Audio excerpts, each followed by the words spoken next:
Ruas TV, rutin walaupun sedikit. Bismillahirrahmanirrahim. Assalamualaikum warahmatullahi wabarakatuh. Alhamdulillahi rabbil alamin, wal aqibatu lil muttaqin, wala udwana illa 'alal zalimin.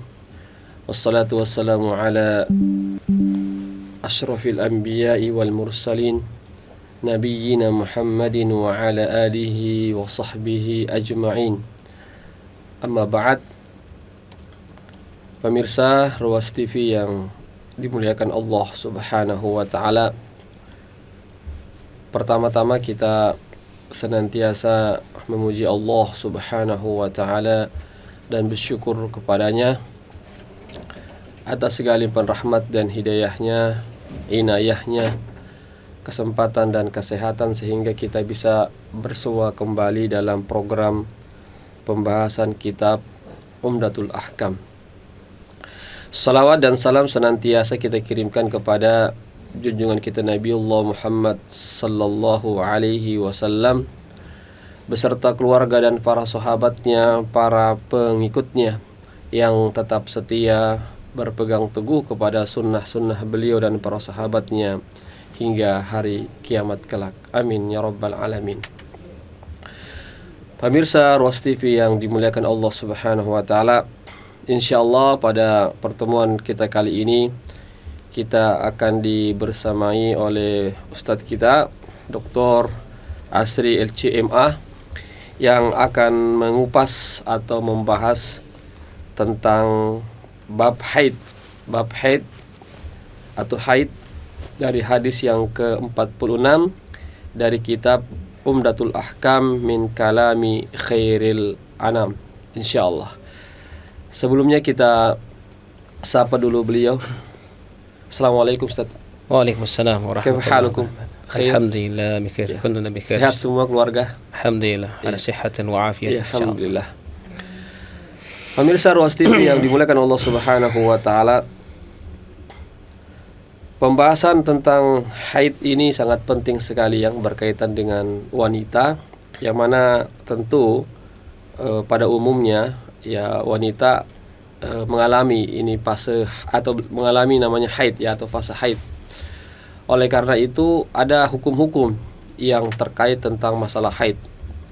Begitu luasnya, begitu lengkapnya Islam mengatur semua fase-fase atau keadaan-keadaan bagi seorang wanita. Apakah wanita yang tidak haid, bagaimana hukum-hukum mereka yang mereka harus lakukan.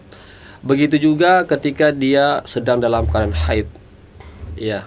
Oleh karena itu, maka marilah kita menyimak bersama pembahasan ini tentang masalah haid, tentang apa saja yang mesti dilakukan pada saat haid, atau hal-hal apa saja yang dilarang yang berkaitan dengan ibadah pada masa haid, dan bagaimana itu haid dan seterusnya.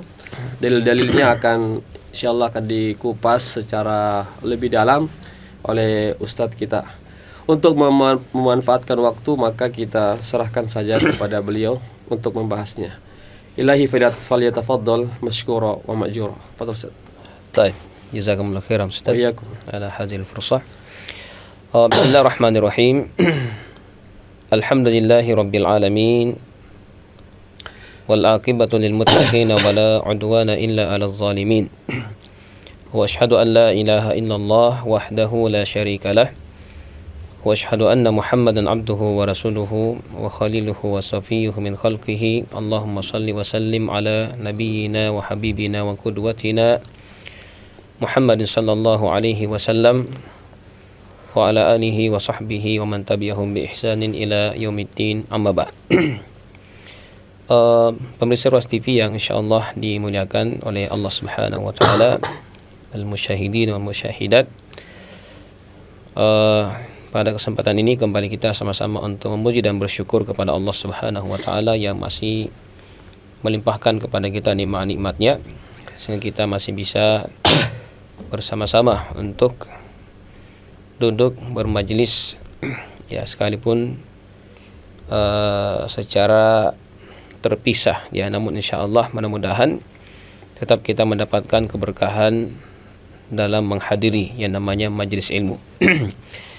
Kemudian salawat dan salam juga senantiasa kita kirimkan dan haturkan kepada Nabi kita Rasulullah Muhammad sallallahu alaihi wasallam, kepada para sahabat yang mulia, para tabi'in dan atba'ut tabi'in, beserta para ulama, para syuhada, para siddiqin, para salihin ya, di setiap generasi daripada umat ini, yang mana tentunya kita senantiasa berupaya untuk berusaha mengikuti jejak mereka dalam menjalankan risalah dan syariat yang diturunkan oleh Allah Subhanahu wa taala.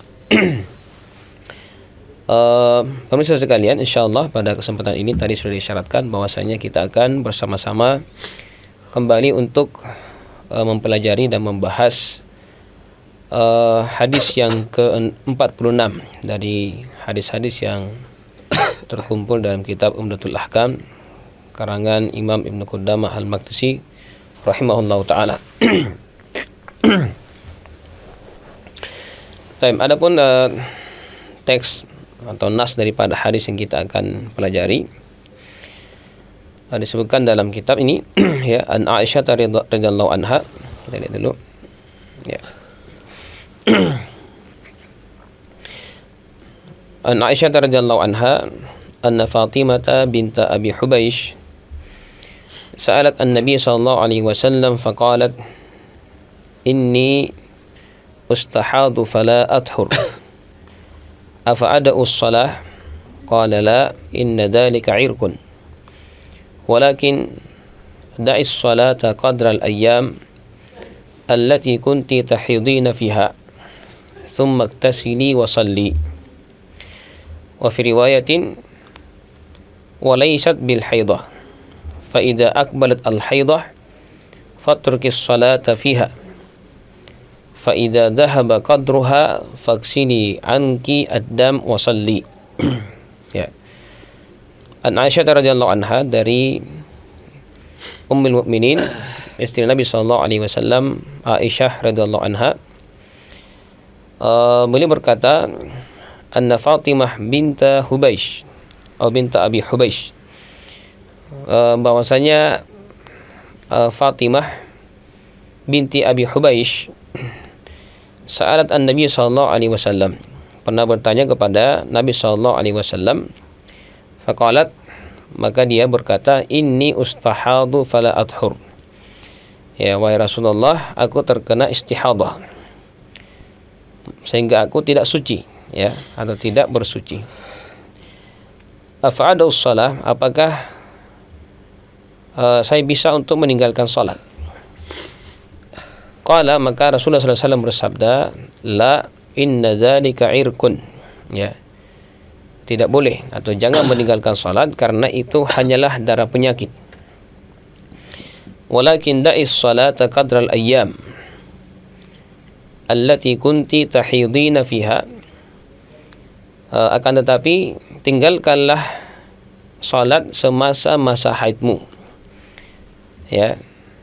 Fa idza dhahaba qadruha, ya, maka setelah itu, ya maksudnya setelah lewat masa haid itu, maka fagsili ankid dam wa salli, ya, hendaklah engkau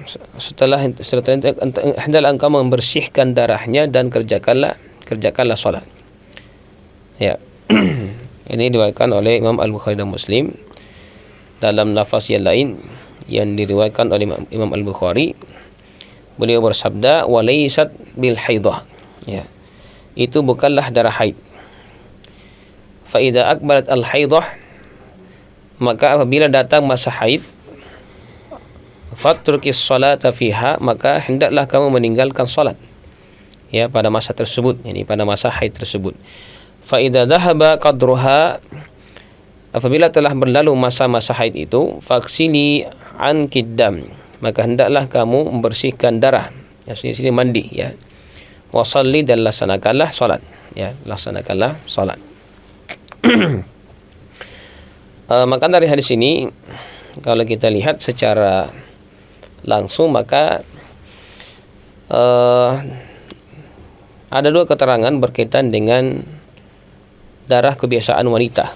Ya, ini disebutkan dalam hadis ini, yaitu ada yang disebut dengan darah haid, ada yang disebut dengan darah istihadah. Ya, kalau ditambah lagi satu, ada namanya darah nifas. Ini disebut dengan darah kebiasaan wanita. Ya. Yang secara khusus memiliki masing-masing pembahasan dalam fikih, ya, dalam fikih. Sementara kita akan sebutkan. Tapi intinya di sini bahwasanya Fatimah binti Abi Hubaish ketika belum mengetahui hukum daripada istihadah dan haid itu, maka dia menganggap bahwasanya seolah-olah hukum daripada keluarnya darah istihadah ini sama dengan haid, ya, yaitu sama-sama tidak melaksanakan salat ketika ada yang keluar.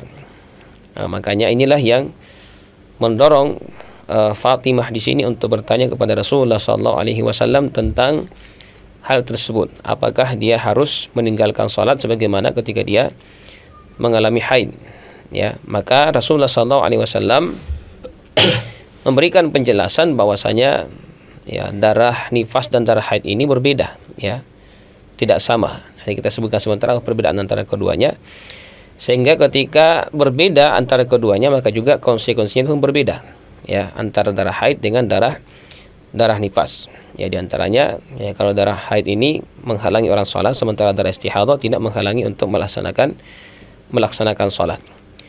Kemudian di sini juga Rasulullah SAW memerintahkan untuk membedakan mana masa-masa haid, mana masa-masa istihadah.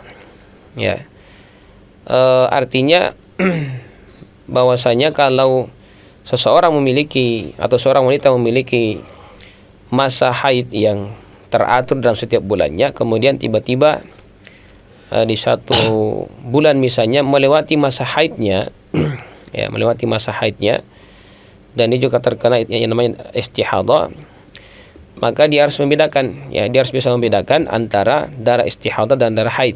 Ya, jangan sampai masa haidnya sudah terlewatkan tapi dia belum melaksanakan sholat. Nah, makanya kita perlu juga untuk mengidentifikasi, ya, perbedaan antara darah haid dan darah nifas. Yang sebentar kita akan jelaskan. Kemudian di antara hukum di sini adalah Rasulullah SAW memerintahkan untuk kepada Fatimah, yang memerintahkan kepadanya untuk mandi setelah selesai masa haidnya. Sekalipun masih ada darah yang keluar, tapi itu bukan darah haid, tapi darah istihadah. Ya, jadi sekalipun masih keluar darah istihadah, tapi ketika sudah selesai darah haidnya keluar, maka dia harus mandi suci dari haid tersebut, kemudian setelah itu melaksanakan ibadah sholat. Nah, ini makna global daripada hadis ini yang dijelaskan oleh Rasulullah SAW kepada sahabiyah Fatimah binti Abi Hubaish. Ya, nah sekarang kita berpindah ke definisi haid dan istihadah. Ya, apa itu haid, apa itu istihadah. Nah, ini sangat penting. Kenapa? Karena sekalipun tidak banyak wanita yang mengalami istihadah ini, tapi, ya, ketika ada seorang wanita mengalami ini sangat penting untuk mengetahui hukumnya, karena banyak konsekuensi yang harus dihadapi ketika terjadi dua hal ini pada seorang wanita. Nah, apa itu darah haid? Darah haid adalah darah yang keluar dari dalam rahim setelah mencapai usia balik pada waktu-waktu tertentu. Ya. Dari definisi ini bisa dipahami bahwasanya darah haid itu berasal dari rahim seorang wanita. Ya, yang mana ketika disebutkan bahwasanya itu sebenarnya berasal dari ovum, ya, ovum wanita. Ya, ketika dia tinggal dalam rahim seorang wanita kemudian tidak terbuahi, maka itu akan berubah menjadi darah. Ya, dia menggumpal dalam rahim seorang wanita, maka ketika dia mencair, maka itulah yang keluar, ya, keluar dari rahim wanita tersebut dan itu pada waktu-waktu tertentu. Artinya kebanyakan wanita itu mengalami masa haid tiap bulan, ya, pasti ada datang. Sekalipun kebanyakan itu adalah sepekan atau 7 hari, tapi ada juga yang kurang, bahkan ada juga lebih daripada 7 hari. Nah, ini disebut dengan pada waktu tertentu. Ya. Dan bagi wanita, darah haid juga ini merupakan pertanda bahwasanya dia telah mencapai usia balik. Jadi kalau ada anak remaja yang sebelumnya belum pernah mengalami haid, kemudian datang bulan istilahnya, mengalami keluarnya darah haid, maka itu pertanda bahwasanya dia telah mencapai usia balik. Nah, sehingga ketika dia mengalami hal seperti ini, maka dia sudah terbebani syariat. Dia sudah wajib untuk melaksanakan ibadah-ibadah yang diwajibkan dalam agama kita, dari melaksanakan ibadah salat, ibadah puasa, dan ibadah-ibadah yang lainnya. Ini disebut dengan tanda mencapai usia balik. Adapun darah istihadah, maka dia adalah darah yang keluar dari kemaluan wanita di luar kebiasaan bulannya, atau di luar kebiasaan masa haid, atau di luar waktu haid, ya. Serta bukan disebabkan karena melahirkan. Nah, ini kalau melahirkan kan dia masuk dalam darah nifas, ya, disebut dengan darah nifas, darah karena melahirkan, ya. Jadi kalau ada darah yang keluar bukan pada masa haidnya, bukan juga karena melahirkan, maka itu disebut dengan darah istihadah, ya, darah istihadah. Dan ini adalah darah yang disebut dengan darah penyakit, ya, darah penyakit, sehingga hukumnya ya sama dengan darah biasa. Ya, maksudnya bendanya itu dia mirip dengan darah biasa dari tekstur darahnya. Baik. Selanjutnya kita akan melihat bagaimana cara untuk mengidentifikasi perbedaan antara darah haid dan darah istihadah. Ya, setelah kita tadi mengetahui definisinya, maka kita bisa melihat beberapa perbedaan antara darah haid dan darah istihadah ini. Yang pertama dari sisi warnanya. Ya, dari sisi warna, darah haid warnanya hitam, ya, atau merah kehitam-hitaman, ya, merah kehitam-hitaman. Sedangkan darah istihadah itu berwarna merah, ya, merah segar, ya, karena dia seperti darah biasa. Nah, itu untuk membedakan antara keduanya. Kemudian yang kedua, dari sisi keenceran, ya, atau kecairan, ya, darah haid itu lebih tebal dan kental, ya. Nah, ini dari sisi keencerannya, dia lebih tebal dan kental. Sedangkan darah istihadah dia encer, ini pas keluar, ya, dia bersifat encer. Artinya darah istihadah itu lebih encer dibandingkan dengan darah haid, ya. Yang ketiga dari sisi baunya. Ya, dari sisi baunya, darah haid itu dia berbau busuk dan bacin, ya. Sehingga karena dia berasal dari rahim, ya. Dia berasal dari rahim yang asalnya adalah ovum, kemudian karena tidak terbuahi akhirnya dia membusuk dalam rahim, kemudian dia keluar, ya, mencair, makanya dia busuk. Sedangkan darah istihadah tidak berbau busuk karena dia adalah darah biasa, ya, dia baunya sama dengan darah biasa, ya. Ini yang ketiga. Yang keempat dari sisi kepadatannya, ya, kepadatan. Yang disebutkan bahwasanya darah haid tidak membeku, ya, atau menggumpal jika keluar. Maksudnya kalau sudah keluar, sudah lama di luar, dia tidak akan menggumpal kembali, ya, karena dia sudah membeku dalam rahim, ya, kemudian pecah dan mengalir, maka dia tidak akan kembali membeku dan menggumpal lagi setelah dia keluar. Ya, sedangkan darah istihadah ini kalau keluar dari rahim, lama kelamaan dia akan menggumpal, ya, karena dia darah yang keluar dari urat yang dinamakan azil, ya. Jadi kalau ini bedanya antara yang poin kedua tadi dengan poin keempat. Itu kalau poin kedua itu pas ketika keluar, ya, darah haid itu dia lebih kental daripada darah istihadah. Tapi kalau sudah lama di luar, Ya, kalau selama di luar ini keempat.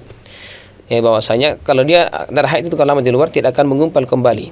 Ya, sementara darah istihadah itu kalau dibiarkan dia kena udara, maka dia akan menggumpal. Ya, dia akan menggumpal. Nah, apa fungsinya kita mengetahui perbedaan daripada darah haid dan darah istihadah ini? Ini sangat penting kalau misalnya ada seorang wanita yang dia keluar darah haidnya tiap bulan tanpa teratur. Ya. Sekali ini juga jarang-jarang ada seorang wanita yang tidak teratur keluar darah ini, tapi ada. Ya, kadang di awal bulan, ya bulan depannya, kadang di akhir bulan lagi, bulan depannya di pertengahan bulan lagi. Kadang bulan ini dia haid 3 hari saja, bulan depan tiba-tiba 5 hari, ya bulan depannya lagi 8 hari dan seterusnya. Nah, sehingga kalau tidak bisa mengetahui yang mana darah haid, mana darah haid dan mana darah istihadah, itu kadang dia bingung, ya. Karena biasanya seorang wanita itu mengalami darah istihadah, sebenarnya bukan darah haid. Ya, kadang juga seorang wanita dia ada darah keluar dari kemaluannya itu dalam jangka waktu yang lama, menghampiri 1 bulan. Ya, kadang bingung kenapa tiba-tiba masa haidnya lama sekali, padahal yang keluar itu bukan lagi haid, tapi yang keluar adalah darah istihadah. Jadi untuk mengetahui membedakan awal antara darah istihadah dengan darah haid, maka kalau seorang wanita itu memiliki kebiasaan tiap bulan itu sudah rutin, misalnya tiap bulan 7 hari dia haid, maka ketika dia satu waktu atau 1 bulan ternyata lebih dari 7 hari, ya, maka itu bisa diprediksi bahwasanya yang keluar setelah 7 hari itu adalah darah istihadah. Ya, yang keluar adalah darah istihadah. Ini kalau teratur tiap bulan, ya. Ya, teratur tiap bulan. Ada yang 3 hari, ada yang 4 hari atau 5 hari. Kalau lebih daripada itu maka perlu diperhatikan, jangan sampai yang keluar itu adalah darah istihadah. Ya, kecuali kalau memang dia memiliki ciri-ciri yang sama dengan darah haid, maka tetap dia sebagai darah haid. Tapi kalau dia lebih kelebihan dari kebiasaan itu dia lebih mirip kepada darah istihadah, maka dia darah istihadah, bukan darah haid. Apalagi wanita yang kayak tadi yang tidak teratur keluarnya darah haid, ya, maka dia harus bisa membedakan darah haid dengan darah istihadah itu. Ya, jadi tadi mulai dari ini dilihat warnanya, ya. Kalau warnanya itu dia kehitam-hitaman, maka itu darah haid. Ya, tapi kalau sudah merah, maka itu darah istihadah. Begitu juga dari sisi kekentalannya pas dia keluar, yang menggumpal keluar atau kental, itu adalah darah haid. Ya, tapi kalau encer itu darah istihadah. Kemudian darah haid dari sisi baunya juga tadi, ya, perlu dibedakan. Ya. Yang jelasnya kalau darah haid itu pasti lebih bau dan lebih busuk daripada darah istihadah. Nah, ini caranya untuk mengidentifikasi. Kenapa? Karena jangan sampai seorang wanita itu ketika terus keluar darah, lalu dia mengira bahwasanya itu adalah darah haid terus keluar, sekalipun sudah melebihi dari kebiasaannya. Bahkan ada yang sampai hampir 1 bulan keluar darahnya, dan dia tetap belum melaksanakan ibadah sholat. Padahal, ya, kalau yang keluar itu adalah darah istihadah, itu tidak menghalangi seorang wanita untuk melaksanakan kewajibannya, melaksanakan ibadah sholat kepada Allah Subhanahu wa taala. Ya. Kemudian selanjutnya, nah ini wanita-wanita sahabat yang pernah mengalami yang namanya istihadah. Ini diriwayatkan itu ada 9 orang dari kalangan sahabiat, ya. Kalangan sahabiat itu sampai 9 orang yang disebutkan riwayat, ya. Ya, kemungkinannya mungkin ada lebih dari 9 orang, cuman yang disebutkan dalam beberapa riwayat, ya, dihitung oleh para ulama kita itu mencapai 9 orang, ya, yang pernah mengalami yang namanya darah istihadah. Yang pertama namanya Fatimah binti Abi Hubaish. Ya, ini yang meriwayatkan hadis tadi, ya, atau yang diriwayatkan oleh Aisyah hadisnya tadi. Kemudian ada Hamnah binti Jahshin, ya. Kemudian Zainab binti Abi Salamah, ya. Kemudian Ummu Habibah binti Jahshin, ya. Kemudian Asma binti Mursad Al-Harithiyah. Ada Sahla binti Suhail, Saudah binti Zam'ah, ini juga istri Nabi sallallahu alaihi wasallam. Kemudian Badi binti Ghailan As-Saqafiyah. Kemudian ke-9 adalah Asma binti Umais. Ya, ini 9 orang yang diriwayatkan bahwasanya mereka ini pernah mengalami yang namanya istihadah. Ya, istihadah. Artinya kalau mau dipersentasikan mungkin ya lumayan juga ya para wanita itu yang kadang mengalami namanya darah istihadah, karena ini merupakan darah penyakit ya, darah penyakit yang keluar dari seorang wanita. Ya, maka disebutkan dalam sebagian ulama bahwasanya darah istihadah ini darah yang keluar dari guncangan syaitan yang berada dalam pembuluh darah seorang anak Adam atau seorang wanita yang menyebabkan keluarnya darah ya dari seorang wanita tersebut. Jadi kemungkinannya ada pembuluh darah yang pecah dari bagian dalam saluran atau pembuluh darahnya itu pecah kemudian keluar ya, itulah yang keluar lewat kemaluan wanita dan disebut dengan darah istihadah, dan bukan sesuatu yang berasal dari rahim wanita yang dari ovum ya, bukan seperti haid tadi. Kemudian selanjutnya hukum-hukum yang berkaitan dengan darah haid ini ya. Ada beberapa konsekuensi yang berbeda dengan darah istihadah. Ya, jadi kita lihat di sini ada beberapa hal yang berkaitan atau hukum-hukum yang berkaitan dengan wanita yang haid. Yang pertama, haramnya melaksanakan sholat. Ya. Jadi kalau seorang wanita mengalami yang namanya haid, dia tidak boleh melaksanakan sholat, hukumnya haram. Ya, hukumnya haram. Kalau dia melaksanakan sholat, maka kalau dia tahu hukumnya maka berdosa dan sholatnya tidak sah. Ya. Kemudian kalau istihadah itu tidak menghalangi seorang wanita untuk melaksanakan sholat. Yang kedua, kewajiban sholat tidak berlaku. Ya, maksudnya di sini seorang wanita yang tidak melaksanakan ibadah sholat ketika masa haid itu dia tidak berkewajiban untuk mengganti sholatnya. Ya, dia tidak berkewajiban untuk mengganti sholatnya. Tidak sama dengan orang yang lupa dengan sholatnya misalnya, kemudian keluar waktunya maka dia wajib untuk mengganti sholatnya. Tapi wanita haid ini tidak wajib untuk mengganti sholat yang ditinggalkan selama masa haidnya. Yang ketiga, haramnya melaksanakan ibadah puasa. Dia juga tidak boleh melaksanakan ibadah puasa. Hanya saja ya, kewajibannya tetap berlaku. Dia dengan sholat tadi ya. Maksudnya kewajiban tetap berlaku ya. Puasa itu tidak sekalipun dia tidak melaksanakan ibadah puasa di bulan Ramadan misalnya karena haid, tapi dia berkewajiban untuk mengganti, mengqadha puasanya di luar bulan Ramadan. Nah, ini berdasarkan hadis Aisyah radhiyallahu anha, mana beliau pernah mengatakan, "Kunna nahidu ala ahdi Nabi sallallahu alaihi wasallam, fa umirna bi qada'is siyam wa lam nu'mar bi qada'is shalah." Ya, kami dahulu haid pada masa Rasulullah sallallahu alaihi wasallam, maka kami diperintahkan untuk mengganti puasa dan tidak diperintahkan untuk mengganti salat. Yang keempat adalah haramnya melakukan tawaf. Nah, ini pendapat sebagian ulama ya, bahwasanya karena ketika melakukan tawaf itu dipersyaratkan untuk suci sebagaimana ketika hendak melaksanakan salat. Ya. Sehingga mereka tidak memperbolehkan seorang wanita untuk tawaf dalam kondisi haid ya. Namun sebagian ulama mengatakan boleh saja ya. Karena mereka tidak menyamakan antara tawaf dengan salat. Kemudian yang kelima adalah haramnya membaca Al-Qur'an. Haram untuk membaca Al-Qur'an. Ya, kan dikatakan bahwasanya wanita haid ini adalah orang yang berhadas besar ya, sehingga dia tidak boleh menyentuh Al-Qur'an, juga tidak boleh membaca Al-Qur'an ya ketika masa haidnya. Ini keenam juga sebutkan tidak boleh menyentuh mushaf ya. Nah, selama dia masa haid itu tidak boleh menyentuh mushaf. Tapi sebagian ulama memberikan keringanan kepada wanita haid, karena ulama yang mengatakan bahwasanya wanita haid ini tidak boleh membaca Al-Qur'an itu dikiaskan kepada orang yang junub ya.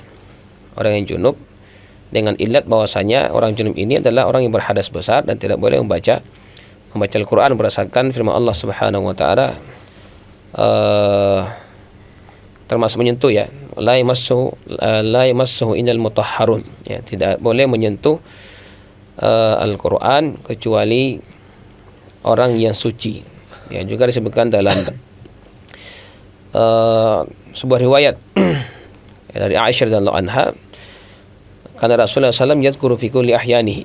Ya, bahwasanya Rasulullah SAW itu senantiasa berzikir dalam setiap kesempatannya. Dan dalam riwayat disebutkan bahwasanya tidak ada yang menghalangi beliau untuk berzikir kepada Allah itu kecuali junub. Ya, kecuali junub. Dan termasuk bagian daripada zikir di sini adalah Al-Qur'an. Nah, sehingga mereka atau sebagian ulama mengatakan bahwasanya tidak boleh membaca Al-Qur'an dalam kondisi junub atau berhadas besar. Sementara wanita haid juga berhadas besar, ya, berhadas besar. Namun sebagian ulama memberikan keringanan kepada wanita haid, apalagi kalau misalnya dia khawatirkan ketika dia punya banyak hafalan dari Al-Qur'an atau dia orang yang dalam proses menghafal Al-Qur'an, kemudian kalau dia tidak murajaah membaca Al-Qur'an selama masa haidnya, itu akan khawatir hilang hafalannya, maka mereka boleh untuk membaca Al-Qur'an tanpa menyentuh mushaf, ya, tanpa menyentuh mushaf ketika mereka membaca Al-Qur'an. Dan mereka juga tidak mengkiaskan kepada orang yang junub. Kenapa? Karena alasannya sekalipun sama-sama hadas besar, namun dari sisi jangka waktunya berbeda. Ya, kalau orang yang junub itu dia bisa bersegera untuk membersihkan diri dari hadas besarnya, sementara wanita haid itu tidak bisa. Dia harus menunggu sampai masa selesainya masa haidnya, baru dia bisa membersihkan diri, sehingga tidak sama hukumnya antara orang yang junub dengan wanita yang haid, ya, wanita yang haid. Kemudian di antara hukum berkaitan dengan wanita haid ini adalah haramnya berlama-lama di masjid. Ya, ini juga dikiaskan kepada orang yang junub, ya. Di mana Allah Subhanahu wa taala dalam Al-Qur'an juga melarang orang yang junub untuk berdiam di dalam masjid tersebut illa abiri sabil, ya, kecuali hanya sekedar lewat saja, ya, maka diperbolehkan. Sehingga wanita juga karena dia sama dengan orang yang junub berhadas besar, maka dikatakan tidak boleh berlama-lama di dalam masjid. Juga ada hadis yang diriwayatkan dari Rasulullah SAW, beliau bersabda, inni la uhillu al-masjid li haidin. Ya, saya tidak halalkan masjid itu untuk wanita haid. Ya, sekalipun hadis ini sebagian ulama mengatakan bahwasanya hadisnya lemah, ya, sehingga tidak dijadikan sebagai landasan.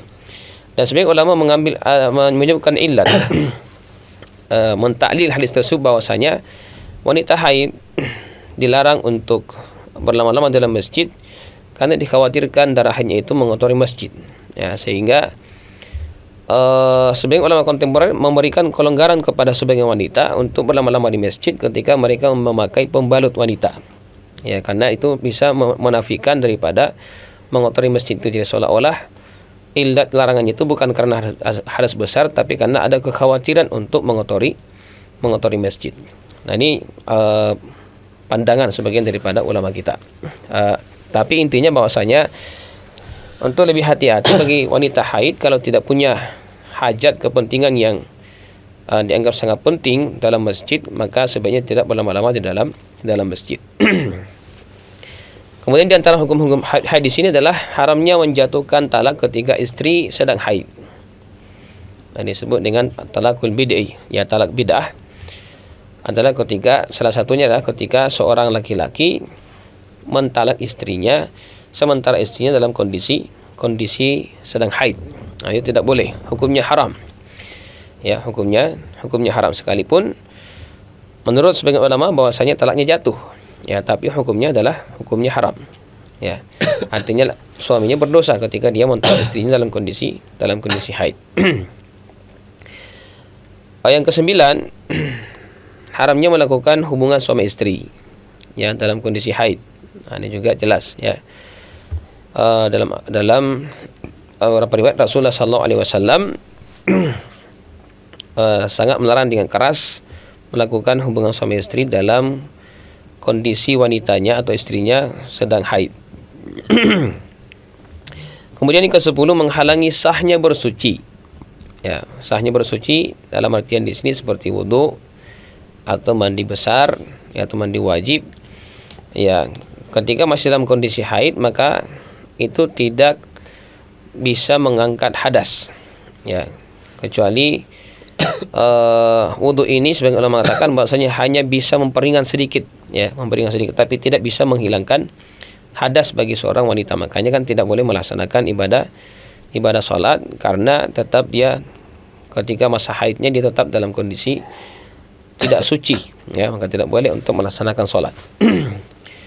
Kemudian yang ke-11 wajibnya mandi darinya, mandi wajib, ya dari atau mandi bersih dari haid ini, ya karena dia merupakan hadas besar. Maka ketika seorang wanita selesai masa haidnya maka dia wajib untuk mandi, ya kemudian dia melaksanakan ibadah salat. Kemudian yang ke-12 wajibnya menghitung masa iddah dengannya. Ini maksudnya bagi wanita yang ditalak, ya masa ketika ditalak oleh suaminya maka Allah Subhanahu wa taala berfirman, wal mutallaqati yatarabbasna bi anfusihinna salasata quru'. Dan wanita-wanita yang ditalak oleh suaminya maka masa iddahnya atau masa menunggunya itu adalah menghitung 3 kali masa haid, ya sekalipun ada juga mengatakan bahwasanya 3 kali masa suci, ya. Tapi intinya di sini bahwasanya dikatakan sebagian ulama bahwasanya itu adalah 3 kali masa haid yang dihitung, ya. Jadi misalnya seorang suami mentalak istrinya dalam kondisi suci, kemudian datang masa haid, ya ini berarti 1 kali, ya. Kemudian suci lagi, baru haid lagi, berarti 2 kali. Baru suci lagi, baru haid lagi. Setelah selesai masa haidnya ini yang ketiga, kalau suaminya tidak merujuknya, maka wanita itu sudah bebas. Artinya dia tidak lagi terikat dengan suaminya. Dia boleh menikah dengan laki-laki lain. Laki-laki juga atau suaminya juga tidak berhak untuk merujuk. Kalau dia mau kembali kepada suaminya, suami juga kembali sama dia, maka harus dengan akad yang baru, akad nikah yang baru, karena sudah melewati masa iddah. Kemudian yang ke-13 konsekuensi daripada keluarnya haid ini adalah tercapainya usia balik dengannya. Ya tadi saya sebutkan ya bahwasanya seorang wanita remaja ketika dia sudah mengalami keluarnya darah haid, maka itu pertanda bahwasanya dia sudah balik atau dewasa, sehingga dia sudah terbebani untuk menjalankan syariat di dalam agama kita.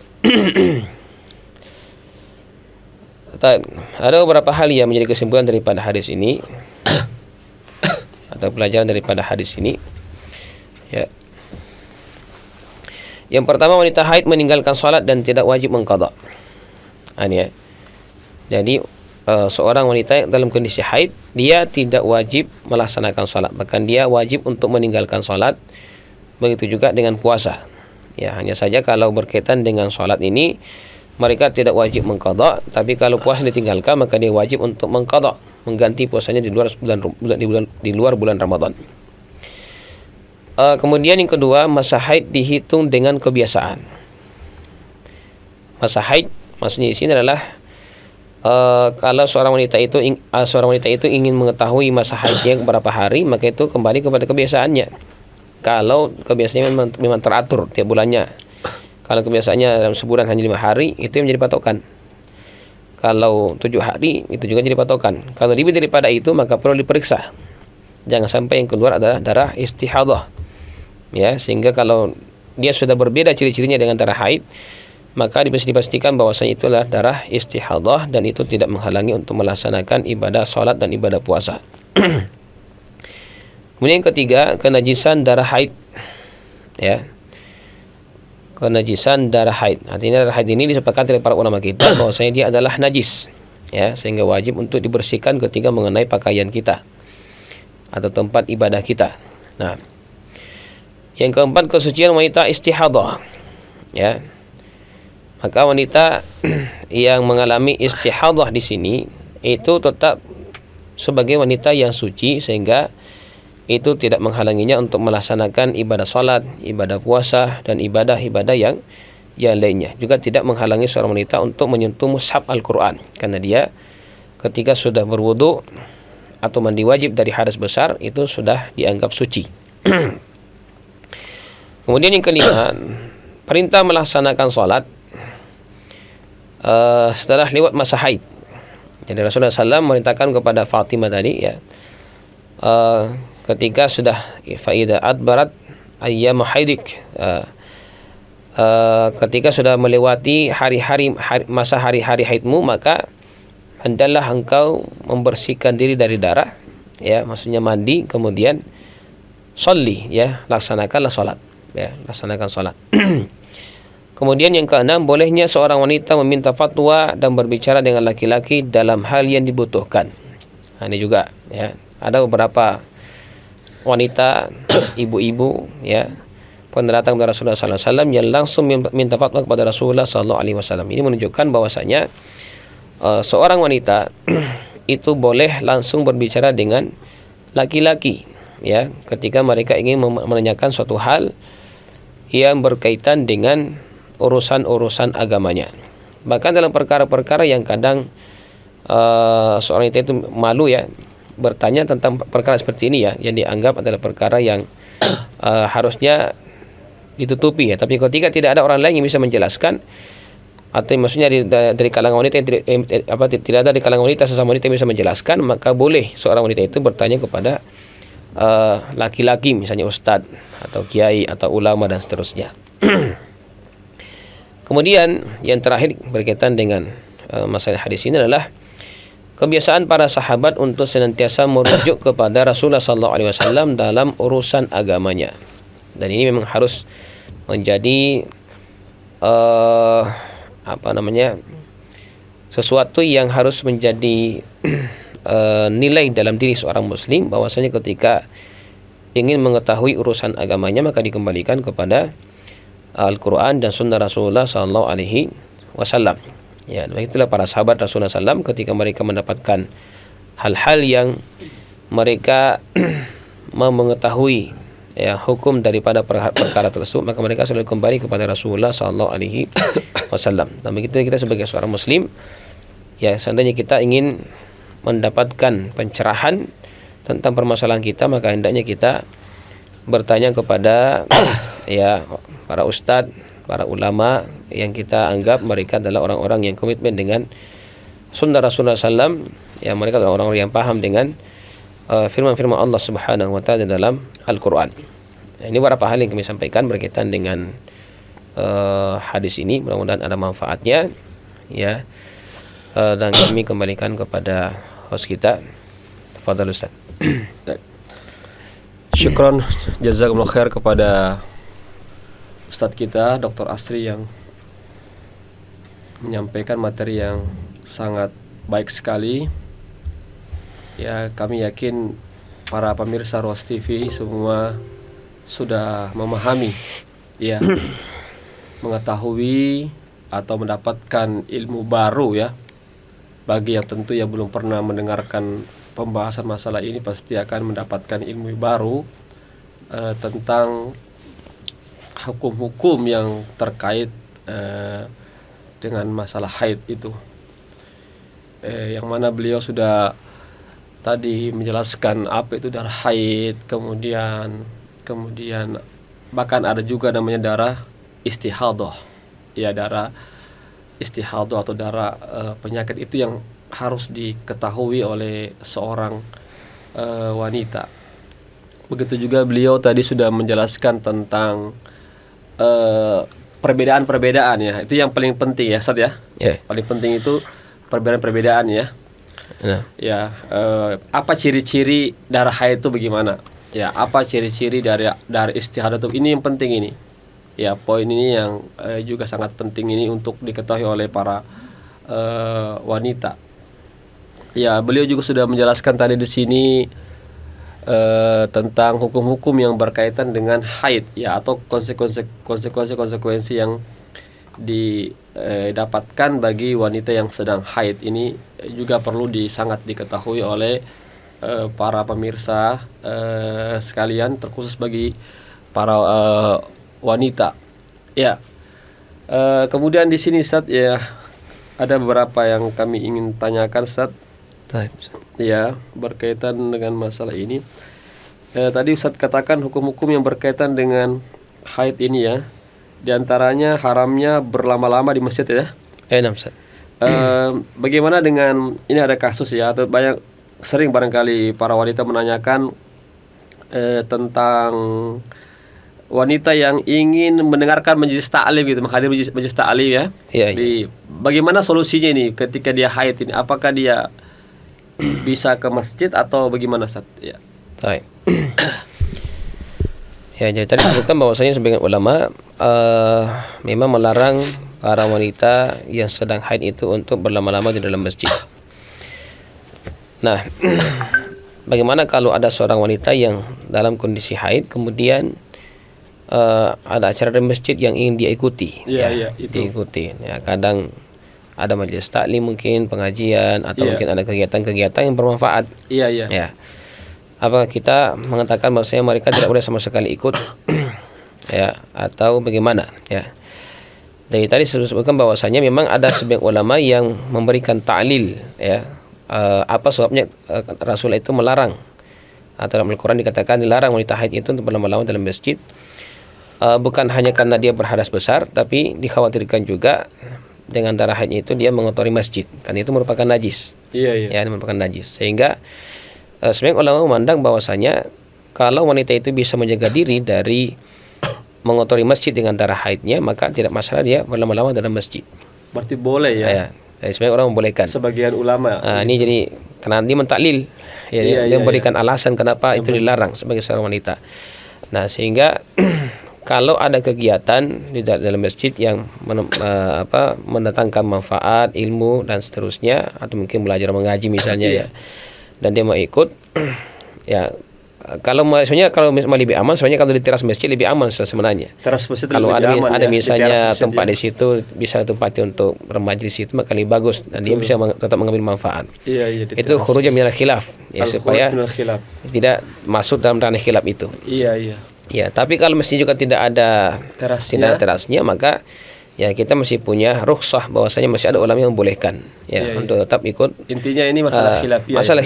Masalah khilafiyah. Nah, artinya jangan terlalu saling menyalahkan gitu ya. Jangan saya menyalahkan. Jadi mau komitmen dengan itu juga tidak salah juga. Iya. Ya, kalau misalnya dia mengatakan pokoknya saya kalau wanita misalnya dia mengatakan pokoknya kalau masa haid saya tidak berani masuk ke masjid. Itu juga tidak masalah. Itu lebih selamat istilahnya kalau mau ambil itu. Tapi jangan menyalahkan kalau ada wanita orang lain ya. Ya, wanita yang wanita yang haid mau masuk ke dalam masjid karena sudah aman kan dia pakai pembalut misalnya kan.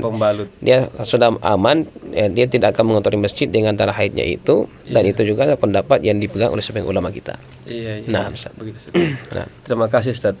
Kemudian ini juga Ustaz, biasa juga ini banyak juga ditanyakan oleh ibu-ibu juga ini tentang umroh wanita yang haid ya, ketika belum tawaf sudah haid gitu. Bagaimana kalau dia menunggu suci bisa boleh lewat, jadi sudah habis mau balik lagi ke Indonesia ini, bagaimana solusinya ini Ustaz? Tentang ini. Ini misalnya kalau masa umrahnya itu singkat, biasanya tidak dapat masa sucinya. Iya. Kalau singkat itu. Ya. Sementara masa haidnya mungkin agak lama, 7 hari misalnya. Sementara biasa di Mekah itu kan biasa hanya 6 hari atau bahkan ada yang kurang dari 6 hari itu. Nah, bagaimana solusinya? Ya, maka kalau dalam kondisi seperti itu,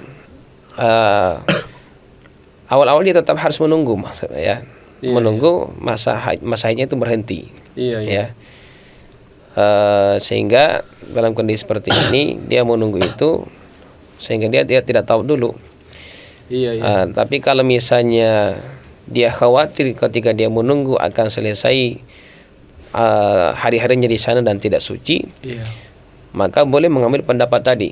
Dia mengatakan bahwasanya pendapat yang lain, karena dia mengatakan bahwasanya tawaf di Baitullah itu kan kenapa ulama mengatakan bahwasanya bersyaratkan suci, karena dalam hadis itu Rasulullah menyamakan antara tawaf dengan salat. Ya, tawaf bil baiti salat. Ya, tawaf di Baitullah itu adalah salat. Sehingga mereka mengatakan berarti kalau dikatakan salat dipersyaratkan di dalamnya juga suci. Suci dari haid ya. Nah, seperti itu. Namun ulama yang mengatakan tidak dipersyaratkan bahwasanya ketika Rasulullah SAW menyamakan antara tawaf dengan salat bukan berarti sama dari segala sisi. Ya, ya, bukan berarti sama dari segala sisinya. Betul. Bahwasanya tawaf dikatakan sebagai salat merupakan ibadah. Kita sedang menghadapkan diri kepada Allah Subhanahu wa taala, maka tidak sepantasnya seorang hamba itu menyebutkan diri dengan hal-hal yang lain, ya, seperti itu ketika tawaf. Nah, jadi kalau memang dikhawatirkan tidak selesai masa haidnya kemudian tiba jangka waktunya untuk pulang ke tanah air misalnya, apalagi kita Indonesia ini kan termasuk yang jauh, betul. Sudah membutuhkan waktu yang luar biasa, tenaga, kemudian harta juga yang begitu begitu mahal ya kalau kita Indonesia untuk tawaf, maka saya kira itu lebih bagus dia tawaf sekalipun dalam kondisi haid, suci dari haid, karena sudah darurat istilahnya kan. Dia sudah berusaha untuk menunggu tapi ternyata tidak selesai masa haidnya, ya maka dikasih keringanan rukhsah untuk mengambil pendapat yang mengatakan bahwasanya itu bukan persyaratan ya untuk bisa melakukan tawaf sekalipun dalam kondisi haid, karena ada juga pendapat ulama seperti itu. Ya, wallahu a'lam. Jadi intinya ini masalah khilafiyah juga. Tetap masalah khilafiyah juga. Meskipun yang sebaiknya dalam keadaan bersuci itu keluar yang ideal, keluar dari perbedaan pendapat ya. Tapi ketika dalam keadaan darurat tadi itu sudah kepulangan sudah dekat ini dan belum habis masa suci, maka tidak mengapa karena ada pendapat juga ulama yang membolehkan itu. Iya. Jadi bagaimana saat juga nih, ada juga sebagian ibu-ibu ini ya yang pergi umroh itu biasanya dia mengatakan karena itu tadi supaya dia tidak haid maka dia minum pil atau obat-obat penahan haid. Bagaimana sih itu? Kasih tujuan fikihnya itu satu itu. Yang jelasnya kalau di satu sisi ketika memakan obat, mengkonsumsi obat yang bisa menahan keluar darah haid itu. Kalau memang dipandang masalahnya besar dan tidak mendatangkan mudarat bagi dirinya, insya Allah tidak masalah. Tidak masalah. Ya, kecuali kalau dikhawatirkan itu mendatangkan mudarat, ya artinya lebih besar daripada masalah yang harus diambil ketika dia berumrah, maka tak boleh. Ya, tapi kan selama ini kita tahu bahwasanya banyak wanita yang pakai itu dan tidak pernah kami dapatkan ada keluhan bahwasanya dia mendapatkan mudarat dari obat-obat yang dia konsumsi ketika hendak berangkat untuk ibadah haji dan umrah. Artinya selama tidak ada mudarat yang didapatkan berarti dia kembali kepada hukum asal akan kebolehannya. Betul. Artinya sebaiknya berkonsultasi dengan dokternya. Dokternya. Jangan sampai dia overdosis. Itu juga.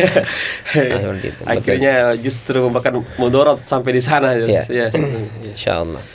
Syukron Ustaz, jazakumullah khair kepada Ustaz kita, Ustaz Dr. Asri yang alhamdulillah yang sudah memberikan begitu banyak manfaat ya, ilmu, wawasan, hal-hal yang baru bagi kita semua ya terkait tentang masalah haid, istihadah dan masalah nifas juga.